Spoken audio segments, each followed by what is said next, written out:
2 ಲಕ್ಷ ರೂಪಾಯಿ ಅಥವಾ 3 ಲಕ್ಷ ರೂಪಾಯಿಗೆ ಎಲ್ಲಿ ಓಡಾಡ್ತಾರೆ ಪಾಪ ಅವರ? ಸಾಧ್ಯ ಇಲ್ಲಲ್ಲ. ನಿಮಗೇನು ಅನಿಸ್ತದೆ? ಅದಕ್ಕೆ ಕುಂಟಾಗದಿದ್ರೆ ಅದ ಒಂದು ಮನೆಯನ್ನು ಕಟ್ಟಿಸ್ಕೊಡ್ರಿ ಪೂರ್ಣ ಪ್ರಮಾಣದಲ್ಲಿ, ಸ್ವತಃ ಗೌರ್ಮೆಂಟ್ ಜವಾಬ್ದಾರಿ ತೊಗೊಂಡು. ಇಲ್ಲ ಅದು ಬಿಟ್ಟುಬಿಡ್ರಿ, ಅವ್ರು ಉದ್ಯೋಗ ಒದಗಿಸ್ಕೊಟ್ರೆ ಸಾಕ. ಅವ್ರು ಉದ್ಯೋಗ ಒದಗಿಸ್ಕೊಟ್ರಪ್ಪ ಅಂದ್ರೆ ಬಂದು ಲಾಭ ದುಡಿತೊಳಗೆ ಲಾಭ ಬರ್ತದೆ, ಅವು ಉಳಿಸ್ಕೊಂಡು ಮನೆ ಕಟ್ಟಿಸ್ಕೊತಾರೆ ಅವ್ರು. ನಿಮ್ಮ ಉಪಕಾರದ ಬಗ್ಗೆ ಐತೆ ಅವ್ರಿಗೆ. ಯಾಕಂದ್ರೆ ಉದ್ಯೋಗ ಸೃಷ್ಟಿ ಮಾಡ್ತಾ ಇಲ್ಲಲ್ರಿ, ಉದ್ಯೋಗ ಸೃಷ್ಟಿ ಇಲ್ಲ. ಮೋದಿಯವ್ರು 2 ಕೋಟಿ ಉದ್ಯೋಗ ಕೊಡ್ತಾನೆ, ಅದು ಮತ್ತೆ ಆಗಿದ್ರೆ 2 ಕೋಟಿ ಮನೆಗಳು ಆಗಿ ಹೋಗ್ಬಿಡ್ತದೆ ಎಲ್ಲರೂ. ಪ್ರತಿಯೊಬ್ಬರು ಮತ್ತು 2 ಕೋಟಿ ಮಂದಿ ಪ್ರತಿ ವರ್ಷ ಬರೋರು ಅಂದ್ರೆ ಅವ್ರು ಸ್ವಂತ ಮನೆ ಕಟ್ಟಿ ಹೋಗ್ತಿದ್ರು ಎಲ್ಲರೂ. ನಿಮ್ಗೆ ಯಾಕೆ ಬಂದು ಸಾಲ ಕೊಡಲಿದ್ರು? ಅದ ನಮ್ಮ ನೌಕರಿ ಇರ್ತಿತ್ತು, ಆ ನೌಕರಿ ಮೇಲೆ ಸಾಲ ತೆಗಿತಿದ್ರು, ಮನೆ ಕಟ್ಟಿ ಹೋಗ್ತಿದ್ರು. Very simple. ಆದ್ರೆ ಉದ್ಯೋಗ ಕೊಡೋದೇ ಇಲ್ಲಲ್ಲ ನಿಮ್ಗೆ. ಉದ್ಯೋಗ ಸಿಗುವಂಥ ಅಗ್ರಿಕಲ್ಚರ್ಗೆ ನೀವು ಬೆಲೆನೇ ಕೊಡ್ತಾ ಇಲ್ಲ, ಅವ್ರಿಗೆ ಮಾರ್ಕೆಟೇ ಮಾಡ್ತಾ ಇಲ್ಲ, ಮಾರ್ಕೆಟ್ ಕಾನೂನು ಮಾಡ್ತಾ ಇಲ್ಲ.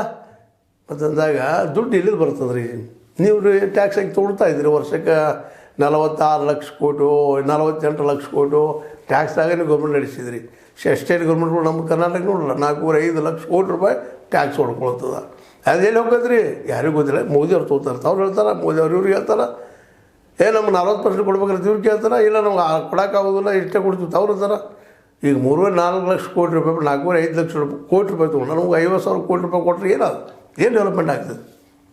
ಇದು ಇವತ್ತಿನ ವಸ್ತುಸ್ಥಿತಿ. ಹೀಗಾಗಿ ಜನಸಾಮಾನ್ಯರು ಪಾಪ ಎಲ್ಲಿ ದುಡ್ಡು ತರ್ತಾರೆ, ಇವ್ರೇನೋ ಸಹಾಯಧನ ಕೊಡ್ತಾರೆ ಅಂತೇಳಿ 7-8 ಲಕ್ಷ ಕೊಡಿಸೋಕ್ಕೆ ಸಾಧ್ಯತೆ ನಾವು. ಮತ್ತು ಗುಡಿಸ್ಲಾಕ ಎಂಟವ್ರು ಕೊಡೋದಿಲ್ಲ. ಪ್ರಿಂಟ್ ಲೆವೆಲ್ ಬರ್ಬೇಕ್ರಿ, ಈ ಲೆವೆಲ್ ಬರ್ಬೇಕ್ರಿ, ಆ ಲೆವೆಲ್ ಬರ್ಬೇಕ್ರಿ ಅಂತ ಹೇಳ್ತಾರೆ.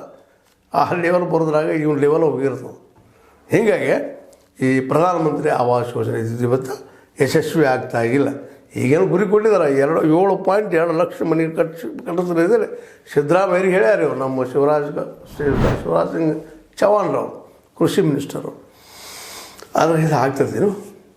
ಇದಕ್ಕೆ ಮೂಲಭೂತ ಸಮಸ್ಯೆಗಳಿಲ್ಲ ಅದಾವೆ.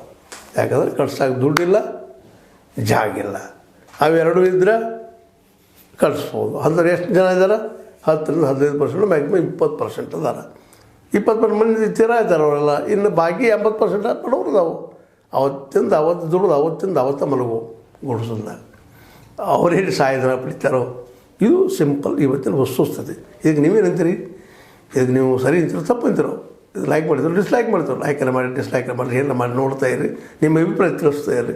ಯಾಕೆಂದ್ರೆ ಇದು S60 ನ್ಯೂಸ್ ಅರ್ಥಾತ್ ಸೀತಾರಾಮ್ ಸತ್ಯದ ಕೈಗನ್ನಡಿ ವಂದನೆಗಳು.